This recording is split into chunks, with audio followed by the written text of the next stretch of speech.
March 3rd, 1943. The waters of the Bismarck Sea looked deceptively calm. To the men aboard the Japanese convoy, it felt almost routine. They had sailed these routes for months without real challenge from American surface ships, their confidence rooted in victories that seemed to prove the superiority of Japanese doctrine. On the bridge of the destroyer, a young officer adjusted his cap and breathed in the morning air, convinced that nothing could touch them here. 8 destroyers, 8 transports, nearly 7,000 soldiers, all moving in precise formation toward New Guinea. They believed the protective wall of anti-aircraft guns and the rigid discipline of the fleet would guarantee their safety. The officer would later recall how the sun broke through thin clouds, painting the waves in golden light. The air smelled of salt and diesel, and the mood among the sailors was steady, even casual. They had been told that American bombers could not hit moving ships, that torpedo planes required long, vulnerable approaches, that their umbrella of steel in the sky would defeat any attack. This faith was not arrogance, he insisted years later, but the natural confidence of men who had trained for years under a system that had proven itself at Pearl Harbor, at the Java Sea, in battles where American forces had fled or failed. What none of them could imagine was that far to the south beyond the horizon, American mechanics had transformed an ordinary bomber into something new and horrifying. In dusty Australian workshops, a medium bomber had been stripped and reforged its nose, packed with machine guns like the fangs of some mechanical demon. The Japanese officers on the convoy had no idea such a weapon even existed. They had studied every kind of attack profile in their manuals, drilled their gunners to react with precision, believed they understood every trick the enemy might use. But on that morning, they were sailing into an ambush they were incapable of even conceiving. The officer's memory lingered on a small detail that seemed meaningless at the time. He described seeing distant specks in the sky, high-altitude bombers, perhaps B-25s, the same lumbering giants that had so often tried and failed to harm Japanese convoys. The lookouts reported their altitude, the gunners readied their weapons, and a sense of calm determination spread across the decks. They thought they knew exactly how this battle would unfold, how they would fire their guns in disciplined bursts, maneuver their ships in sharp turns, and once again watch American bombs splash harmlessly into the sea. Yet beneath that calm fate was already moving. The Americans had planned this attack with precision. They would use the high-altitude bombers as bait, a decoy, to capture every Japanese eye and every gun barrel. And while the defenders looked up, something darker and lower was racing toward them at wave-top height. The young officer could not have known that within an hour, his ship would be torn apart by streams of fire hotter than anything he had seen in his life. He could not have known that history was about to pivot in a single morning, when the air above the Bismarck Sea turned into a saw blade of steel and fire. If you believe the Japanese officers truly thought they were safe that morning, comment 1. The Japanese Navy's sense of invincibility in early 1943 was not born from empty pride, but from a record of victories that seemed to confirm every line of their doctrine. From the triumph at Pearl Harbor to the rout of Allied forces in the Java Sea, the Imperial Navy had demonstrated again and again that its combination of aggressive tactics, highly trained crews, and disciplined formations could overcome even numerically superior opponents. The men aboard the convoy steaming through the Bismarck Sea carried this legacy with them. They believed their fleet represented the most refined expression of naval warfare in the modern world. They had studied the threat of aircraft with a seriousness that bordered on obsession. Japanese manuals taught that American bombers could be defeated by 3 pillars: concentrated anti-aircraft fire, rapid maneuvering, and fighter cover from nearby bases. Officers drilled their men relentlessly. Gunners practiced leading fast-moving targets, calculating deflection angles, and firing in steady patterns to create a curtain of steel through which no aircraft could survive.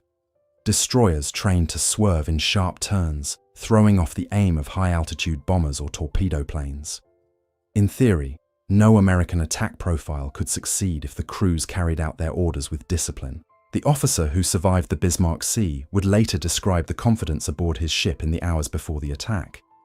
He recalled the crews at their guns, their faces calm, their movements precise.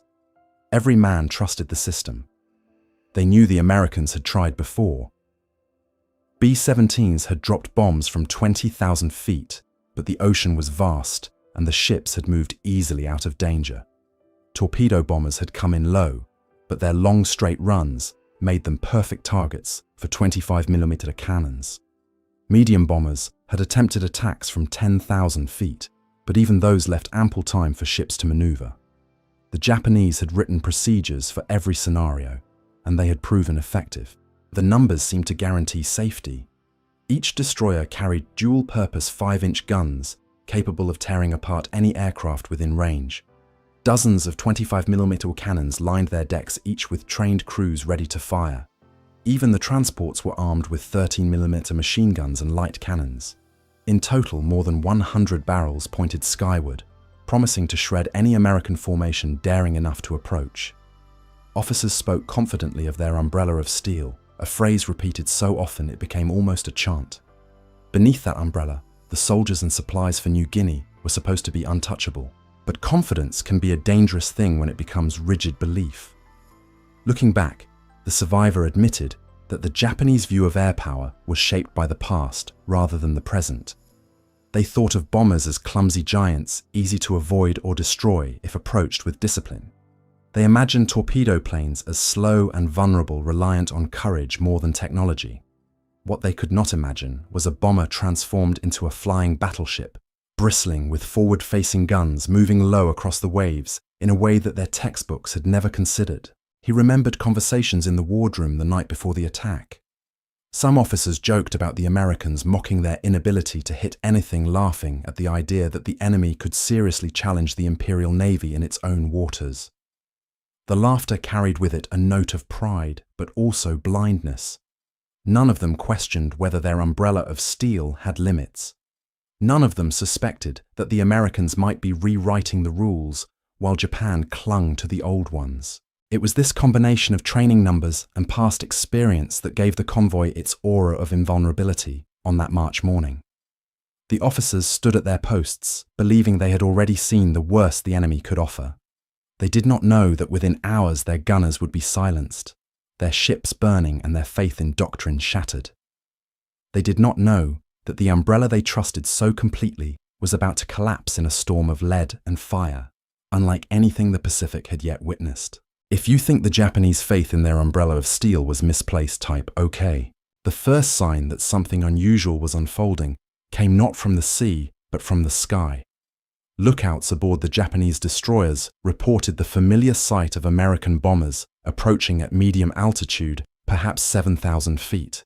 The formation looked exactly as expected, a mix of B-17 Flying Fortresses and B-25 Mitchells, the same aircraft that had tried so many times before and failed.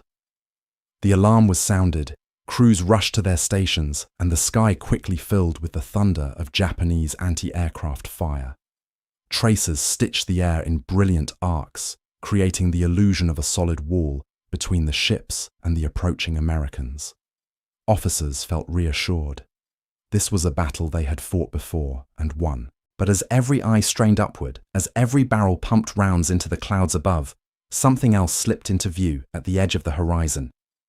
At first, the lookouts mistook them for shadows on the waves, so low and fast did they come.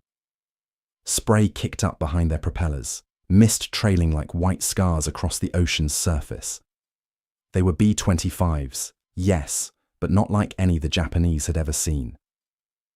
These aircraft were transformed, their noses bristling with dark round openings, 8 of them in total yawning like the barrels of a monstrous weapon pointed straight at the ships. The men on deck stared confused, some even shouting in disbelief. Bombers were not supposed to look like this.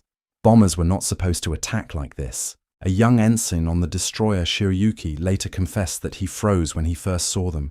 He had trained for years to track bombers in the sky to calculate angles and deflection, but how could he aim at something racing just feet above the water?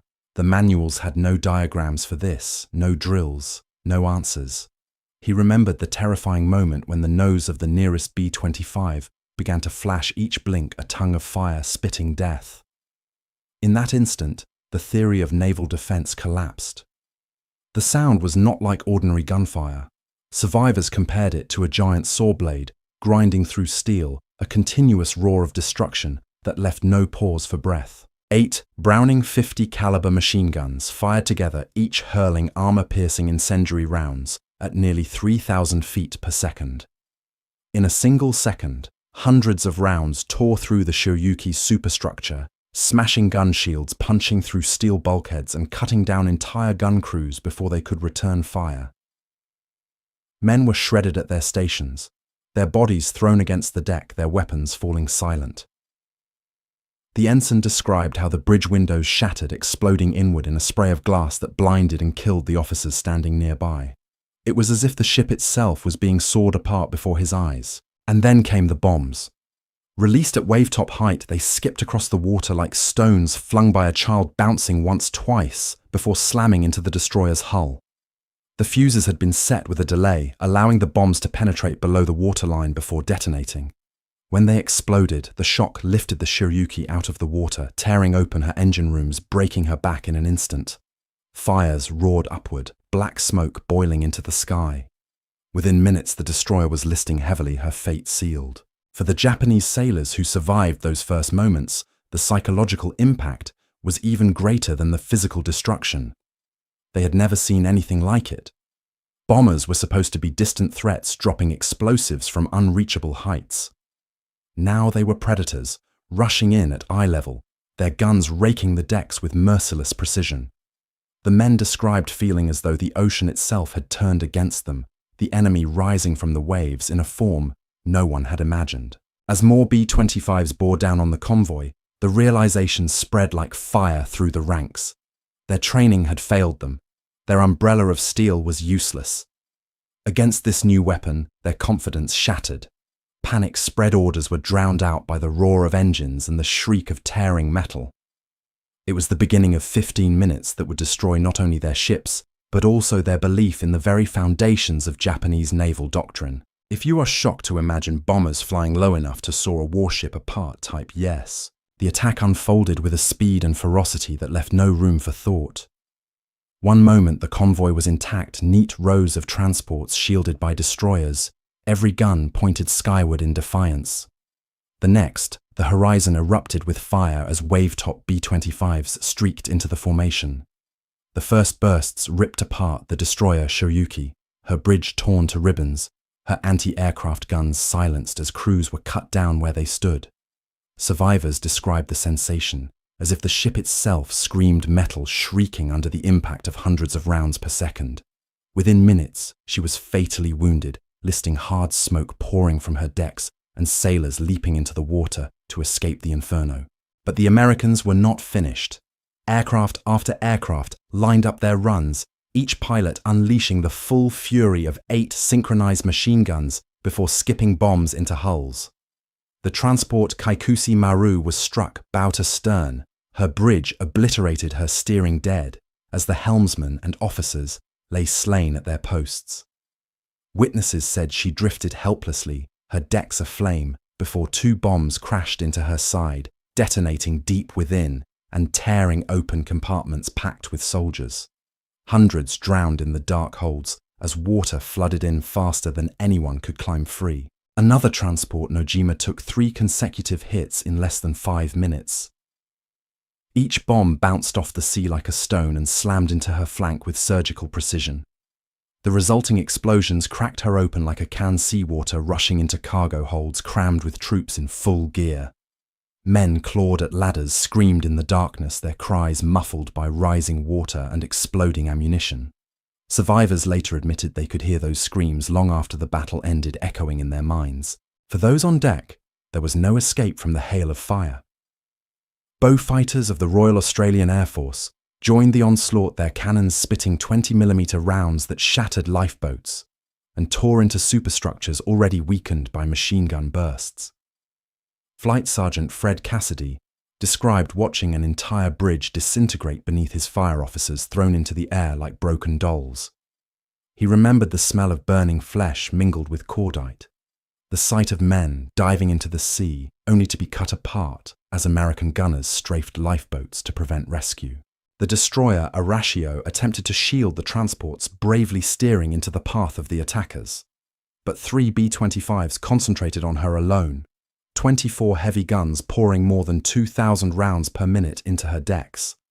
Fire control crews were annihilated in seconds. Her rudder jammed, and she collided helplessly with Nojima, the two ships locked together as flames roared across both decks. The convoy that had begun the day with such precision was now a chaos of smoke wreckage and screaming men. For Admiral Kimura on his flagship, the scene was incomprehensible. He had prepared for bombers at altitude for torpedo planes that could be dodged, but not this. What confronted him was slaughter at point-blank range, a storm of lead and fire against which his men had no defense.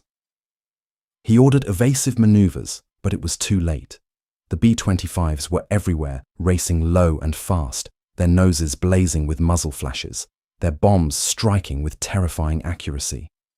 He watched helplessly as ship after ship disappeared into pillars of black smoke and rolling flames. In just 15 minutes, a convoy of 8 transports and 8 destroyers had been turned into a scene of horror. Ships burned, some already sinking, others colliding in desperate attempts to escape. Survivors clung to wreckage, their uniforms blackened, their eyes wide with disbelief. Of nearly 6,900 troops who had boarded at Rabaul, only a fraction would survive. More than 5,000 men, along with their weapons, ammunition, and supplies, vanished beneath the waves in less time than it takes to eat a morning meal. One Japanese officer who lived through it wrote later that it felt as though the empire's heart had been ripped open in front of him. They had believed in their training, their firepower, their doctrine. They had believed the Imperial Navy could not be touched. But in a quarter of an hour, that belief was drowned in the Bismarck Sea, replaced by silent smoke and floating bodies. If you think 15 minutes was enough to change the course of a war Type 9, what made the destruction even more unbearable for the men who survived was the realization that the Americans had achieved it, not with some secret weapon of science fiction, but with the sheer abundance of industry that Japan could never hope to match. In the weeks before the convoy sailed, American mechanics in makeshift workshops near Brisbane had been able to convert ordinary B-25 bombers into flying gunships by the dozens. It was not a single prototype or rare machine. It was production improvisation turned into standard practice. By the time the Bismarck Sea erupted in flames, the US 5th Air Force already had squadrons of these strafers ready, and more were being rolled out from factories that worked day and night, untouched by war. For Japanese officers, the comparison was bitter. A single transport like the Kembu Maru displaced over 6,000 tons and required months of planning, scarce steel, and hundreds of laborers to construct in overstretched Japanese yards. In less than 15 minutes, that investment had been undone by aircraft modified with parts scavenged in Australia, built faster than Japan could replace what was lost. The numbers were merciless. America was producing more than 90,000 aircraft every year by 1943, while Japan struggled to build even a fraction of that. A surviving sailor recalled the sting of this imbalance with painful clarity. We were proud of our training. We believed that skill and spirit could make up for lack of resources. But when I saw the sky full of Mitchells, each one bristling with guns, I understood spirit cannot stop bullets. Our empire was fighting with swords against a factory that never slept. His words carried the shame of a man who had believed in sacrifice, only to realize the enemy had made his sacrifice irrelevant by drowning it under an ocean of steel and firepower. American industry was not just producing airplanes in impossible numbers, it was also feeding them. While Japanese sailors rationed rice and went hungry, American pilots returned from missions to drink coffee, eat meat, and laugh in tents stacked with spare parts. Even ammunition told the story. Each B-25 sortie consumed thousands of 50 caliber rounds. To the Japanese, such expenditure seemed wasteful, even unthinkable. To the Americans, it was routine. They could pour lead into the sky without hesitation because their factories back home were already preparing millions more. The difference went beyond machines and food. It was a difference in time itself. Japan built carefully, slowly, always at the edge of scarcity, while the United States built quickly, redundantly, without fear of loss. When one bomber went down, another was already rolling out of a factory. When a ship sank, another was being laid down that same week. Admiral Dönitz of Germany would later admit that this was the truth that broke the Axis. America could lose and still win because its capacity to replace losses was endless. For Japan, every transport lost at the Bismarck Sea was a wound that could never heal. The officer who had once laughed at American bombing accuracy would later confess that the worst part of the Bismarck Sea disaster was not the roar of the guns or the fire of the bombs, but the realization afterward.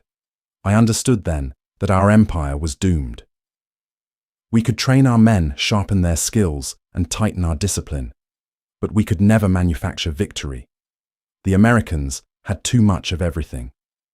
His voice decades later was low, almost breaking, as he recalled that morning when pride gave way to despair. If you agree that industry, not bravery, decided the war type 8, the days after the Bismarck Sea were filled not with pride, but with silence.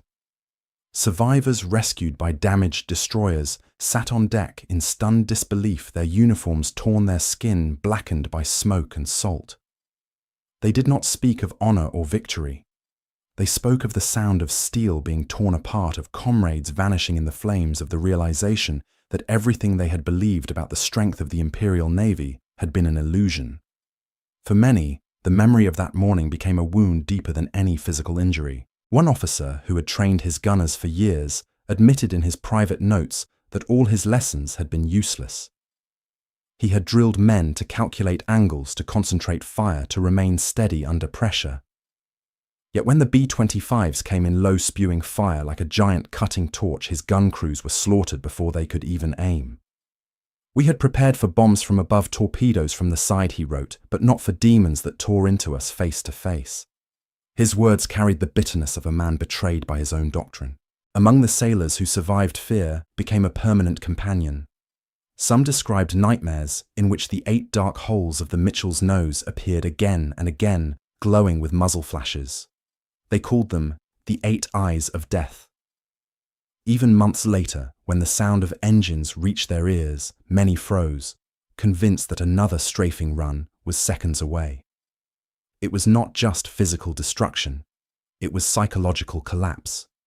The Japanese Navy, proud inheritor of centuries of martial tradition, was haunted by the memory of a weapon it had never imagined. What stung most was the contrast. They had fought while half-starved, eating thin rice rations, patching uniforms, scavenging fuel. And yet they had been defeated by an enemy who seemed to live in abundance.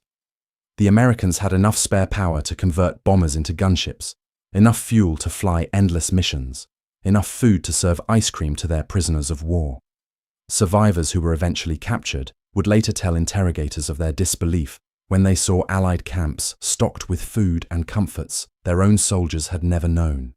The humiliation was as sharp as the defeat itself. Admiral Kimura, who had watched his convoy destroyed from the bridge of his flagship, was said to have stood silently afterward, unable to give orders. His staff reported that his face carried not just grief, but the dawning recognition of futility. The Empire could not protect its soldiers at sea. Every convoy would face the same fate. The lesson was merciless, undeniable, and crushing. Years later, one survivor admitted through clenched teeth that this was the moment when he first knew Japan could not win. We thought courage could balance weakness, but courage burns quickly when it has no weapons to feed it. The Americans fought with factories, and factories do not tire. His confession was not shouted but whispered, as though saying it aloud was still shameful. Yet it was the truth every survivor carried with him. If you think the greatest defeat is not on the battlefield but in the mind type, in the years that followed, Japanese officers spoke of the Bismarck Sea not as a battle, but as a revelation, a sudden and brutal awakening. It marked the moment when they understood that the war they had prepared for no longer existed. Naval tradition, the careful maneuvers of destroyers and cruisers, the pride in discipline and sacrifice, all of it was rendered meaningless in a single morning by a fleet of modified bombers, born from American ingenuity and powered by industrial might. The B-25 Strafe was more than an aircraft. It was proof that the United States could invent, adapt, and produce on a scale that no nation could resist. For the survivors, the lesson was as cold as the sea they had clung to. Their empire had built its strategy on decisive battles, on courage and skill in face-to-face combat. But the Americans fought a different kind of war, one where technology and production were the true weapons. A Japanese officer later compared it to fighting a duel with a sword while the opponent leveled a machine gun. No amount of bravery could close that gap.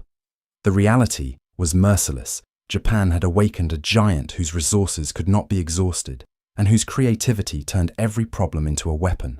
The most chilling testimonies came from those who admitted that after the Bismarck Sea, hope itself began to collapse. Convoys could no longer sail safely. Soldiers destined for New Guinea never arrived. Garrisons starved not because they lost in combat, but because their lifelines had been cut by machines Japan could not counter. The pride of the Imperial Navy, the destroyers, the transports, the carefully trained gun crews, had been swept aside in less than 20 minutes. That knowledge lingered in every survivor's heart. Admiral Yamamoto himself, when he received reports of the destruction, was said to have understood immediately. The Empire's future had narrowed. If even a heavily escorted convoy could be annihilated, then reinforcement and resupply of forward positions was no longer possible. From that day, Japan's forces across the Pacific were fighting with shadows, their strength bleeding away with every failed attempt to move men and materiel. The lesson of the Bismarck Sea is not one of glory, but of cold inevitability.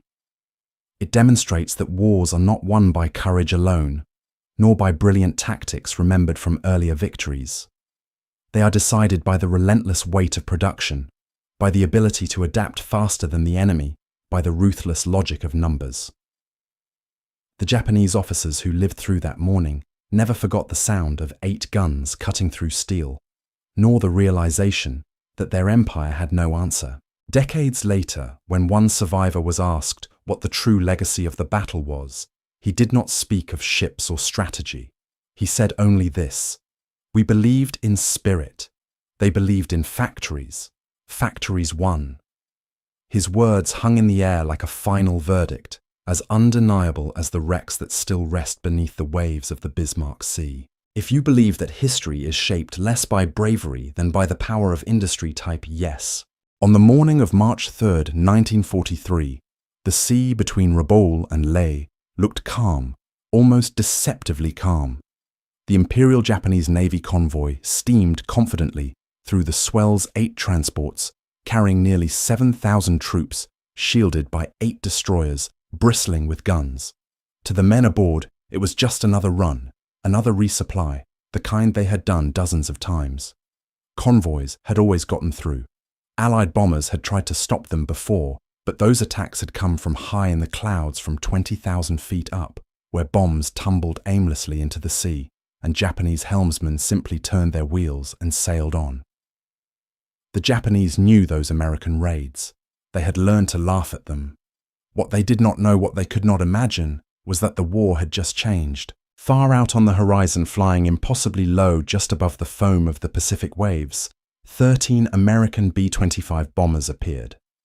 At first glance, they looked like any other medium bombers. To the Japanese lookouts, it seemed ridiculous, almost comical. Why would bombers be flying so low, exposing themselves to every gun on deck? But in the next moments, the crews on those ships would learn a new word, a new terror: skip bombing. Imagine standing on the deck of a transport, the roar of engines growing louder, a formation of bombers bearing down at 50 feet above the water, so close you could see the faces of the pilots. Suddenly, the noses of those planes erupted in flame, each one carrying 8 50 caliber machine guns, spitting out a storm of bullets. Deck crews collapsed in seconds. Anti-aircraft guns fell silent. Men who had survived years of combat were cut down before they could fire a shot. Then, before you could even comprehend the devastation, you saw the bombs fall, not from the sky, but skipping across the waves like stones on a pond, bounding toward your ship with terrifying precision. The Japanese had prepared for bombs that fell vertically, for attacks that gave them seconds to maneuver time, to turn the rudder, to pray that gravity would be on their side. Nothing in their doctrine had prepared them for this. A single hit below the waterline could rip a destroyer in half. A transport struck by 2 or 3 would ignite in fire and roll over into the sea. In those 15 minutes, the Japanese Navy learned that the age of high-altitude safety was over. They were no longer fighting the old war. It was not just the firepower that shocked them, but the brutality of its delivery. At mast height, every gun round found a target. Every bomb that skipped across the surface seemed magnetized to steel hulls. Survivors recalled the sight of ships exploding in sheets of flame, comrades thrown into burning seas convoys that had taken months to plan, erased before their eyes in less time than it takes to boil a pot of rice. The power of the American B-25 had been transformed from a blunt instrument into a scalpel of destruction, and the Japanese court in those 15 minutes could only watch as their lifeline to New Guinea was severed forever. What makes this story even more devastating is not just the carnage itself, but what it represented. In that quarter of an hour, Japan's confidence in its naval convoys was shattered. The men on those decks realized in horror that the war had entered a new phase, one where innovation, improvisation, and an industrial machine behind it all could collapse their empire from within. 15 minutes had changed the rules of the Pacific. 15 minutes had torn open the illusion of invincibility. 15 minutes had written in fire and steel that the ocean no longer belonged to Japan. And here lies the question for you. If you believe that 15 minutes can truly change the course of history, then write the number 1 in the comments.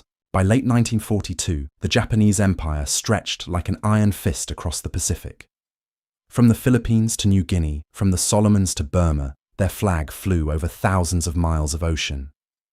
Their strategy was elegant in its simplicity: build strong garrisons on conquered islands, reinforce them with troops and supplies carried in heavily escorted convoys, and grind down any Allied resistance through sheer persistence.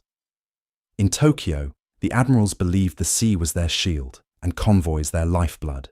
They had been tested many times already, and every time the verdict seemed the same: Japanese convoys would get through. For American commanders in the Southwest Pacific, the situation was nothing short of desperate. General Douglas MacArthur's forces were clinging to New Guinea by their fingernails. High-altitude bombing runs by American B-17 Flying Fortresses had achieved almost nothing. The mathematics of failure were written in cold statistics. A bombing raid from 20,000 feet stood barely a 2% chance of hitting a maneuvering ship. Convoy after convoy slipped through, delivering reinforcements, weapons, food, and ammunition to Japanese troops who seemed to grow stronger each month. For the Japanese, this became a source of pride and confidence.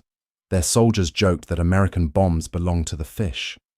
Their officers reported back to Tokyo with assurance the Allies lacked the tools to stop them. To the men aboard those convoys, each voyage was dangerous, but not terrifying. They had drilled for high-altitude raids. They knew the whistle of bombs that fell vertically, harmlessly exploding into empty sea. Japanese destroyer escorts formed a shield around their transports, weaving tight formations, laying down anti-aircraft fire that deterred clumsy bombing runs. In 1942 alone, dozens of convoys crossed without serious loss. Each safe arrival fed the illusion that Japanese doctrine was invulnerable. The doctrine itself was rigid, almost ritualistic. Convoys moved in patterns calculated by the Imperial Navy, escorted by destroyers positioned at precise intervals. The guns were calibrated to fire upward at incoming aircraft, the crews trained endlessly to anticipate bombs dropping from the sky. No one in those fleets imagined that the real danger could come from directly across the waterline. The sea, after all, was supposed to protect them. At mast height, aircraft were thought to be suicidal targets, easy prey for flak and machine guns.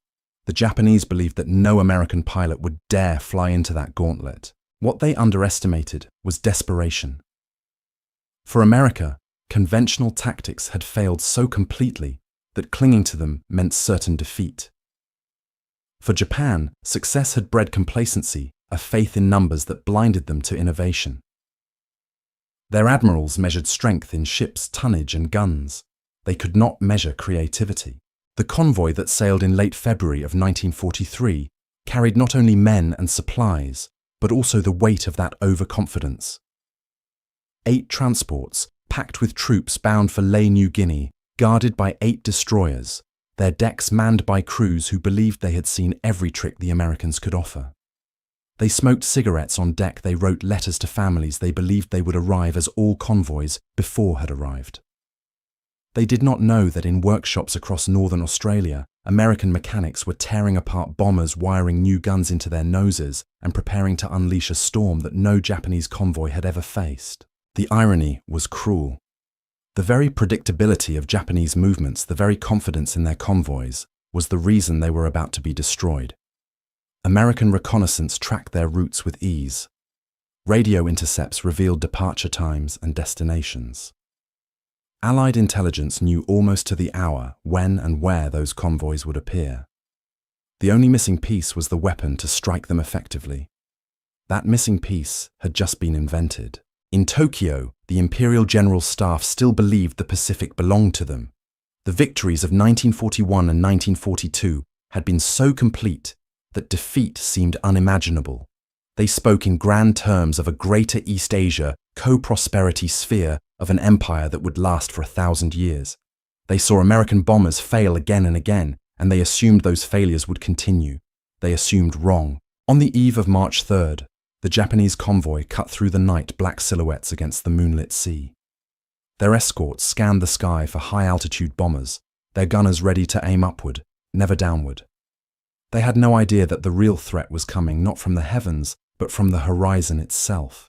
They were about to face a weapon that broke every rule of naval warfare, a weapon born not of textbooks and doctrine, but of anger, desperation, and industrial might. The Japanese thought they knew their enemy. They thought they understood American weakness. They thought they had measured the balance of power. But when the sun rose over the Bismarck Sea, those assumptions would vanish in fire and steel. And here is where you come in. If you believe the Japanese were blinded by their own overconfidence, write the word yes in the comments right now. His name was Paul Irving Pappy Gunn, and on paper, he should never have been the man to change the Pacific War. Born in Arkansas in 1899, a 6th grade dropout who had scraped his way into the Navy as a mechanic, Gunn was no general, no admiral, not even a graduate of a military academy. He was a man who learned airplanes from the inside out, who taught himself to fly in surplus seaplanes, who raised a family in the Philippines, running a small airline with 4 red Beechcrafts. He was by every measure ordinary. But war has a way of turning ordinary men into legends, and when the Japanese invasion tore his family away, his wife and children interned in Manila, his home burned, his airline seized Pappy Gunn, became a man with nothing left to lose. The US Army Air Forces gave him a commission, a rank, and a job. What they got instead was obsession. Gunn had watched from the ground as high-altitude bombing failed again and again. He knew you couldn't sink ships by praying to gravity 20,000 feet above. He understood that if convoys were to be stopped, it had to be done down where the spray hit your windshield, down where the ships had no room to dodge down, where courage mattered more than doctrine. To him, the problem was mechanical, almost simple. If bombs missed from high above, then bombs had to be brought down to the waterline. If machine guns couldn't suppress ships from a distance, then you needed more guns all firing straight ahead, so every bullet counted. In dusty workshops in northern Australia, far from Washington's regulations and procurement rules, Gunn began tearing apart perfectly good aircraft. He stripped out bomb sights and bombardier stations from the noses of B-25 Mitchell bombers. He scavenged 50 caliber machine guns from wrecked fighters that would never fly again.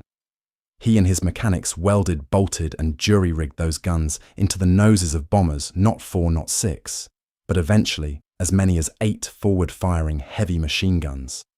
When finished, a single B-25 carried the firepower of 3 P-51 Mustangs, all concentrated in one blistering arc of destruction. But guns alone were not enough. Gunn revived and perfected a forgotten tactic, skip bombing. It was as brutal in its simplicity as it was devastating in practice. Pilots would race in at wave-top height, release 500-pound bombs at just the right angle, and watch as those bombs skipped across the surface of the ocean, like flat stones thrown by a child across a pond.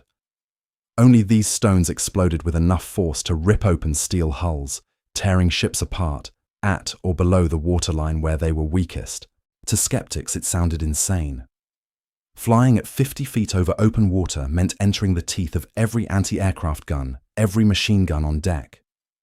Bombs released too early would bounce harmlessly into the sea. Released too late, they might ricochet into the bomber itself. The margin for error was measured in fractions of a second. But when it worked, the results were devastating. Instead of watching bombs splash into the ocean, crews now watched ships erupt in fireballs, decks shredded by gunfire, hulls split open like tin cans. General George Kenney, commander of the 5th Air Force, saw guns modifications in action and understood instantly. Here was the answer to the convoy problem, a weapon that could finally match Japan's strategy. Kenney gave gun carte blanche: modify as many planes as you can, as fast as you can.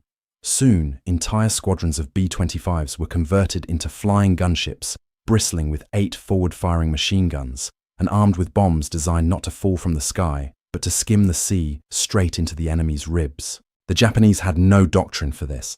Their destroyers were equipped to counter dive bombers and high-level attacks.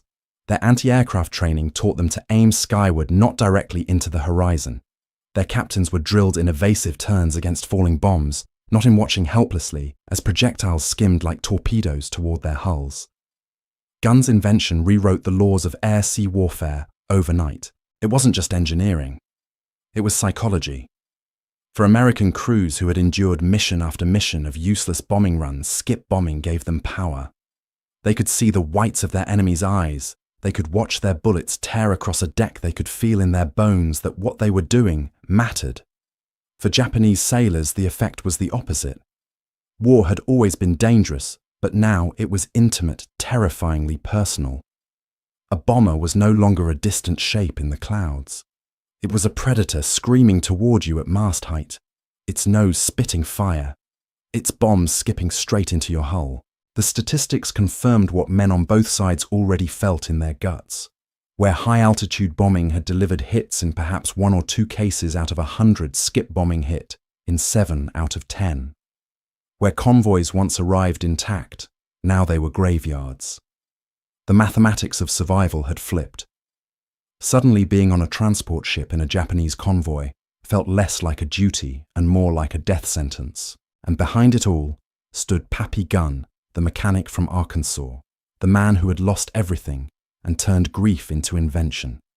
His 8-gun nose was not born in laboratories or corporate boardrooms, but in grease-stained hangars out of desperation and fury. He didn't just change the B-25 Mitchell, he changed the trajectory of the Pacific War. By early 1943, the stage was set. Gunn's modified bombers were ready, their crews trained in the deadly art of mast-height flight and skip bombing. The Japanese were still confident, still certain that convoys could not be stopped, still unaware of what awaited them. In the Bismarck Sea, in less than 15 minutes, that illusion would be drowned forever. And now a question for you: if you believe that raw creativity can be deadlier than doctrine, type OK in the comments below. The morning of March 3rd, 1943 began like so many others for the men aboard the Imperial Japanese Navy convoy. The sea was calm, the sun rising warm over the Bismarck Sea, the 8 transports steaming steadily toward Leh. On their decks, thousands of soldiers prepared for what they thought would be just another landing, another step in the long march of empire. 8 destroyers surrounded them. Their guns polished their crews, alert. The officers reassured the troops American bombers might appear, but they always did, and they always failed. At 20,000 feet, bombs could not touch them. The convoys had never been stopped before. Why should this one be any different? Out on the horizon, black dots began to grow against the morning sky. At first, Japanese lookouts shouted the familiar warning, American bombers incoming. But their voices carried a note of confusion. These bombers were not climbing into the clouds. They were hugging the waves, flying impossibly low, their wings skimming the spray. To the untrained eye, it looked like madness, as though the Americans had forgotten how to fight. Commanders barked orders to prepare for high-altitude attack. Anti-aircraft crews craned their necks upward, scanning the empty sky. Few aimed at the horizon where the real threat was racing closer by the second. 13. B-25. Mitchells bore down on the convoy, each one transformed by Pappy Gunn's modifications into something the Japanese had never seen before. Their noses bristled with 8 50-caliber machine guns apiece. When the range closed, the air itself seemed to ignite. More than 100 heavy machine guns roared at once, spitting out a torrent of 8,000 rounds per minute. The decks of the Japanese ships became killing fields. Gunners were cut down where they stood, men fell screaming into the sea, steel shields sparked and shattered under the relentless hail. The sound was overwhelming, a thunderous ripping that drowned out every other noise. On one transport, soldiers huddled below decks heard the deafening roar and the screams above. Some tried to climb to their posts, only to be shredded before they reached daylight. Others cowered in terror, realizing they were trapped in a steel coffin. A destroyer's bridge erupted in sparks as its windows shattered. The captain and helmsman slumped over their controls. Fire burst from gun mounts, ammunition cooked off, lifeboats splintered before they could be lowered. And then came the bombs. At 50 feet above the ocean, the B-25 pilots released their deadly cargo. The first 500-pound bomb skipped once-twice across the waves and slammed squarely into the side of a transport. A blinding flash, followed by a towering column of water and fire, consumed the vessel. Another bomb ricocheted perfectly into the hull of a destroyer, detonating below the waterline. Its back seemed to snap in half as seawater rushed in. Within minutes, it was slipping beneath the surface stern, raised like a drowning hand. The Japanese had never seen anything like it. Doctrine had prepared them for bombs falling vertically, bombs that could be dodged by sharp turns and quick thinking. But no maneuver could avoid a bomb that skipped across the sea like a predator. In less than 2 minutes, the carefully rehearsed formations dissolved into chaos. Destroyers swerved wildly, transports broke ranks, and the ocean became a graveyard. From above, American gunners swept the decks with relentless fire, mowing down anyone who tried to man a gun or fight back. Survivors later described the horror with chilling clarity. They could see the faces of the American pilots through the cockpits, eyes locked on their targets, fingers steady on the triggers. This was not distant war fought by faceless machines. This was war at point-blank range, visceral and merciless. Ship after ship was struck.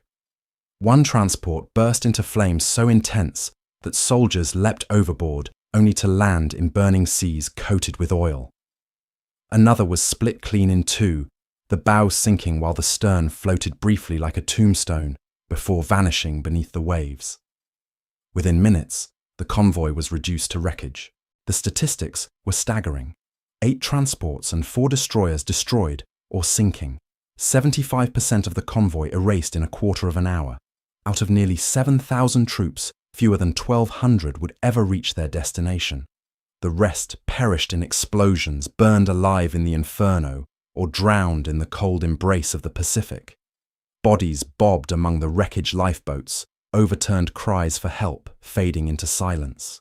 For the Japanese survivors, the psychological impact was worse than the physical carnage. They had been promised that the sea and their escorts would protect them. They had believed that the Empire's convoys were unbreakable. But in 15 minutes, that belief was annihilated. Men who once laughed at American bombing raids now spoke of demons from the sea of planes that spat fire and bombs that hunted like wolves.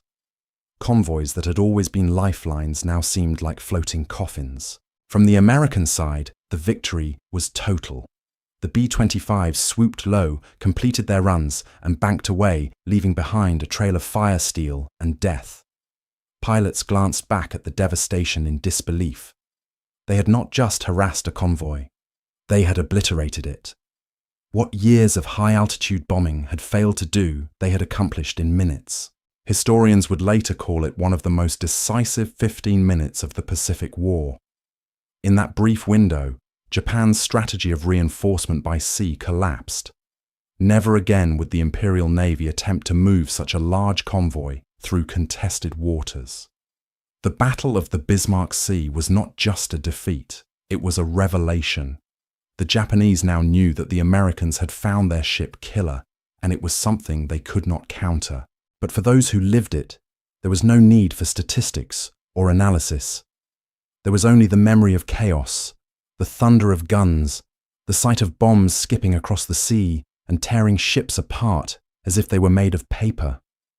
Survivors spoke of comrades screaming as they drowned of fire spreading across oil-slick waves of the smell of burning flesh mixed with seawater. For them, those 15 minutes were eternity.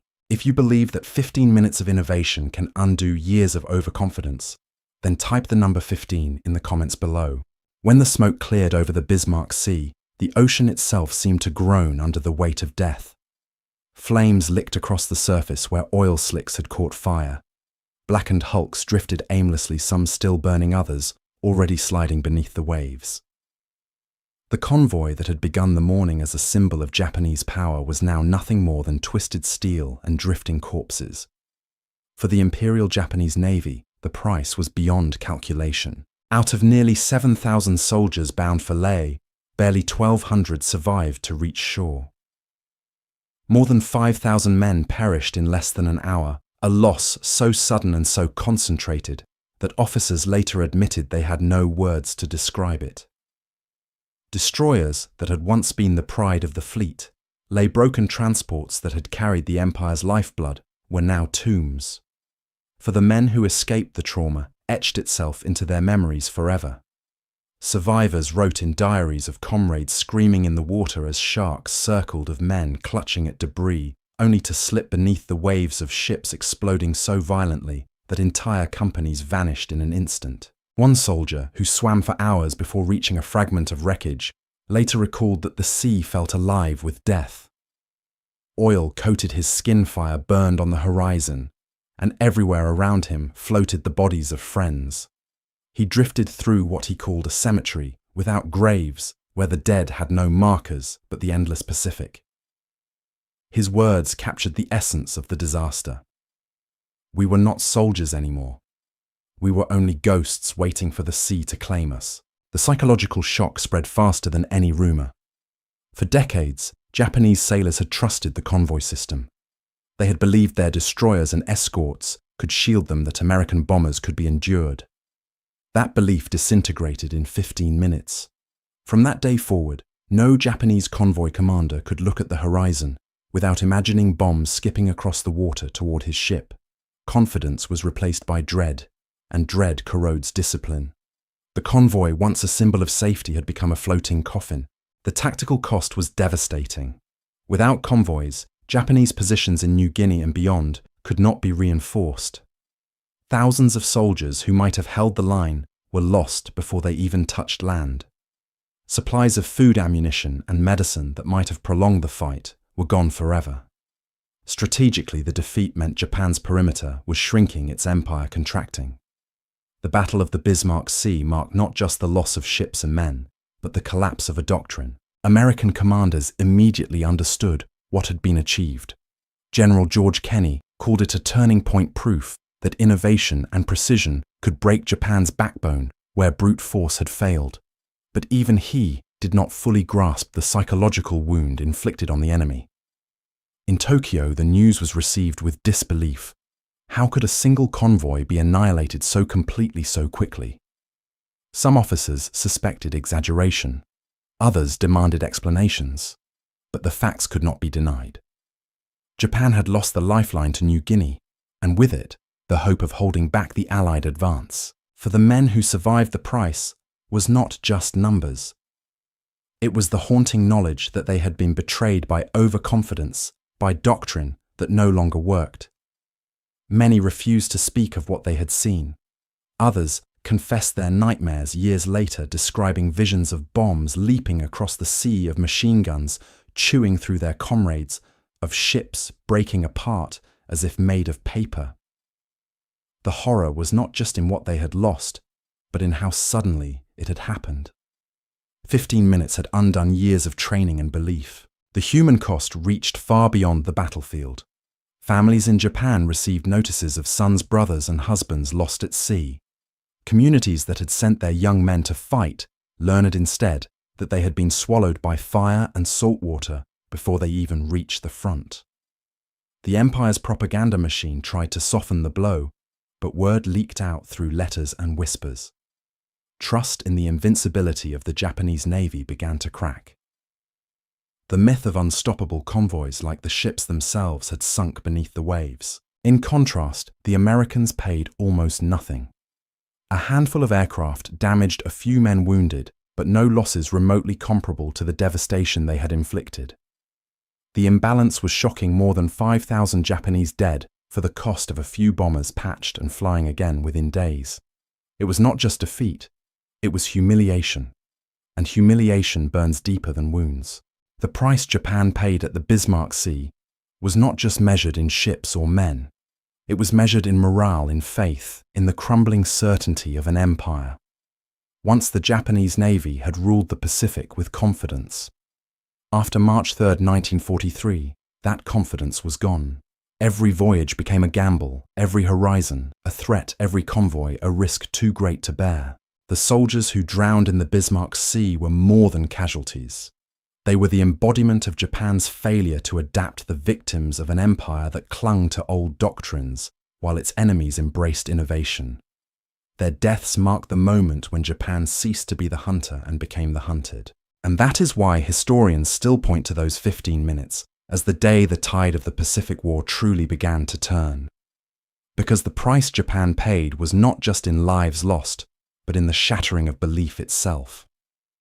An empire that had seemed unbreakable suddenly realized it was mortal. If you believe that fear can be as deadly as bullets, then type the word "run" in the comments. While Japanese survivors drifted in the wreckage of the Bismarck Sea, clinging to planks and oil drums, America was already preparing for the next battle. The destruction of the convoy had not been an accident, not merely the result of brave pilots or lucky shots. It was the product of something far larger, something Japan could neither see nor match: the industrial machine of the United States. Behind every B-25 that skimmed the waves, behind every .50 caliber bullet that tore across a deck, stood factories humming day and night across the American heartland. In Detroit, Chicago, Long Island, Seattle, Los Angeles, thousands of workers turned out aircraft engines and weapons at a pace the world had never seen. Republic Aviation produced P-47 Thunderbolts by the thousands. North American churned out B-25 Mitchells with assembly lines that never stopped. Ford's Willow Run plant built a B-24 every hour. Shipyards on both coasts launched Liberty ships faster than Japan could sink them. The scale defied imagination. America produced 96,000 aircraft in 1944 alone, while Japan managed fewer than 28,000. For every bomber Japan lost, it took months to replace. For every bomber America lost, another was already waiting in a hangar, its fuselage polished, its tanks filled, its guns loaded. The true weapon that defeated Japan was not only fire and steel in the Pacific sky, but the endless flood of replacements pouring out of American factories. The B-25s that struck at the Bismarck Sea had been born of this abundance. Gun could strip parts from wrecks, steal guns from grounded fighters, and know that more were on the way. Pilots could train with live ammunition because there was always more to be shipped. Engines could be replaced, airframes, patched, bombs restocked without hesitation. Japan, by contrast, counted every shell, rationed every drop of fuel, prayed that each convoy would deliver supplies before stocks ran out. In war, scarcity crushes innovation. Abundance unleashes it. Consider the contrast in shipbuilding. Japan built destroyers and transports one by one, each taking months. The United States built Liberty ships in weeks, sometimes in less than 4 days from keel to launch. For Japan, a convoy lost at sea was irreplaceable. For America, a convoy destroyed today could be rebuilt tomorrow. Numbers became destiny. The same was true of fuel. By 1943, America produced 60% of the world's oil. Japanese tankers, even when they survived the perilous journey, delivered barely enough to keep planes aloft and ships steaming. The B-25s over the Bismarck Sea burned aviation fuel, shipped across half the world in tankers. Japan could never sink fast enough. Every drop represented the arteries of American industry pumping life into distant battlefields. It was not only machines and fuel, but manpower. America trained 30,000 new pilots every year, each logging hundreds of flight hours before seeing combat. Japan could no longer afford such luxuries. Their young men went into battle with barely a fraction of the training their American counterparts received. When the convoy burned in the Bismarck Sea, the pilots who destroyed it knew they would fly again tomorrow, with fresh ammunition, new bombers and reinforcements ready to join them. The Japanese sailors who drowned had no replacements. their loss was permanent. General George Kenney understood this reality. He knew guns' modifications were brilliant, but brilliance alone was not enough.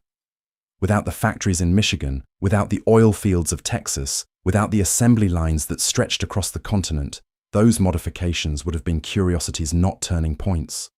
What gave them power was the certainty that America could build not 10 or 20, but thousands of bombers, each one capable of repeating the carnage of March 3rd. For the Japanese, this was the most terrifying revelation. The convoy had not been destroyed by America's last desperate strike. It had been destroyed by one of many. The Americans could afford to lose planes to experiment with tactics to take risks, because behind every risk stood the cushion of overwhelming supply. Japanese officers realized with dread that they were not fighting merely against aircraft or bombs, but against the limitless capacity of an industrial giant. Numbers tell the story best. By the end of 1943, American industry had produced more than 25,000 heavy and medium bombers. Japan had produced fewer than 8,000. In the same year, America rolled out nearly 30,000 tanks, while Japan managed only a few hundred. By 1944, the United States was consuming 25 million barrels of oil a month, while Japan struggled to secure even a tenth of that. It was a war of factories as much as fleets, and in that war, Japan was already doomed. The Battle of the Bismarck Sea became the perfect symbol of this imbalance. Guns bombers represented creativity, yes, but also the freedom to innovate without fear of shortage. The Americans could try new tactics because they had the resources to absorb failure. The Japanese could not. Their doctrine froze in place, brittle and unyielding, while America adapted with every battle. For the sailors who watched their convoy vanish, the lesson was brutal. They had been trained to believe that courage and discipline could overcome any enemy. They discovered instead that courage means nothing when your enemy has more planes, more bombs, more fuel, and more factories than you can ever dream of. They discovered that their empire had built a sword, but their opponent had built an anvil. This is why historians insist that America's true weapon was not the 8 guns in the nose of a B-25, but the factories that kept those guns firing without pause. The bombs that skipped across the sea were not just steel and explosives. They were the embodiment of a nation's industrial will. When they struck Japanese ships, it was not only American pilots delivering the blow, but millions of workers, back home men and women, on assembly lines, riveting, welding, machining, and fueling a war effort that dwarfed anything the Axis could sustain. For Japan, the realization came too late. They had underestimated not just American courage, but American capacity. And once the ocean filled with fire on March 3, 1943, they knew the truth: they were fighting a war they could not win. If you believe that industry can be a deadlier weapon than any gun, then type the number 9 in the comments right now. In the weeks after the Bismarck Sea, the Imperial Japanese Navy was forced to confront a nightmare it had never anticipated. Convoys, once the arteries of their Pacific Empire, had become liabilities. The loss of 8 transports and 4 destroyers in less than 15 minutes was more than a tactical defeat. It was a revelation that their lifeline strategy had collapsed. From that moment forward, the Japanese never again attempted to send a large convoy through contested waters. The fear of skip bombing hung over every plan, every order, every voyage. Supplies that had once travelled in bulk now had to be broken into fragments. Instead of great convoys steaming proudly across the Pacific, smaller ships tried to slip through by night, hugging coastlines, hiding in coves, scattering in the hopes that a few might survive. But scattering meant weakening.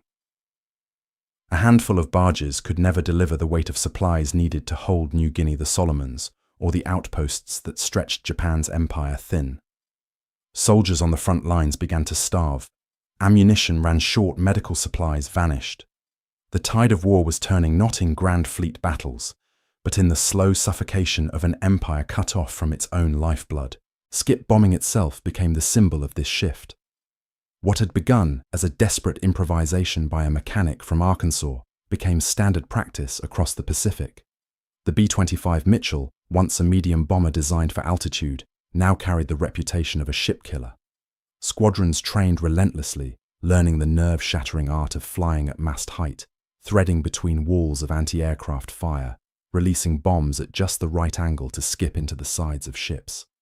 Pilots described the moment of release as a mix of terror and exhilaration, knowing that a fraction of a second's error could destroy them, but also that a perfect run could tear an enemy vessel in half. The Japanese never found an answer.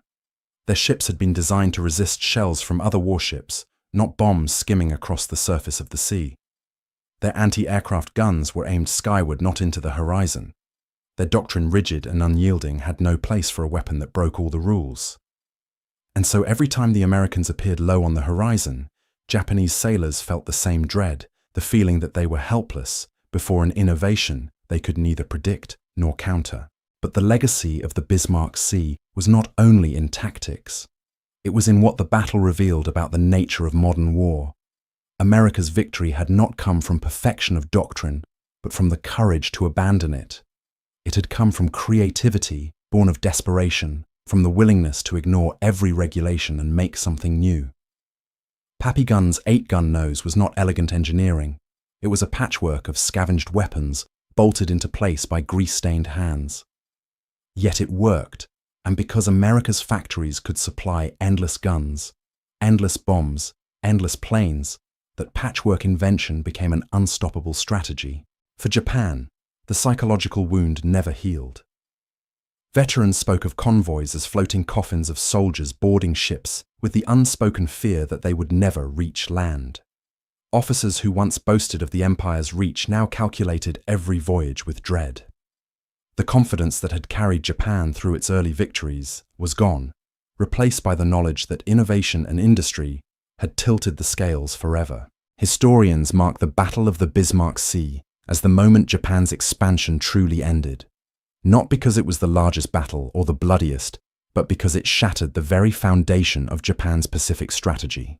Without convoys, garrisons starved. Without garrisons, outposts fell. Without outposts, the empire shrank. One mechanic's invention had accomplished what fleets of battleships could not. It made Japan's vast empire unsustainable. The B-25 itself became a legend. Crews nicknamed it the ship killer. Enemy sailors whispered of it with fear, and Allied commanders praised it as the weapon that rewrote the rules. But perhaps the greatest legacy lay in the lesson it carried. War is not won only by strength or courage. War is won by the side willing to adapt, to innovate, to harness its resources without restraint. America's abundance turned one man's idea into a doctrine, and that doctrine turned the tide of the Pacific. Years later, General George Kenney wrote that the Bismarck Sea was more than a battle. It was the proof that American air power could dominate the ocean, that Japan's strategy was broken beyond repair. For the men who fought there, the memory was even more personal. Survivors on both sides carried the images with them forever. The sight of bombs skipping across the sea, the roar of machine guns tearing across decks, the sudden collapse of mighty ships in minutes. The 8-gun nose and the art of skip bombing were never merely technical innovations. They were symbols of a deeper truth, that in war tradition kills and adaptation saves. Japan clung to doctrine and lost. America broke the rules and won. And that is the enduring legacy of March 3rd, 1943. Not just the burning ships, not just the bodies in the water, but the lesson that empires fall when they refuse to change. 15 minutes over the Bismarck Sea taught the world that creativity and industry could be more powerful than fleets and doctrines. It was the day convoys became coffins, the day Japan's empire began to drown. If you agree that innovation and industry together can decide the fate of nations, then type OK in the comments below.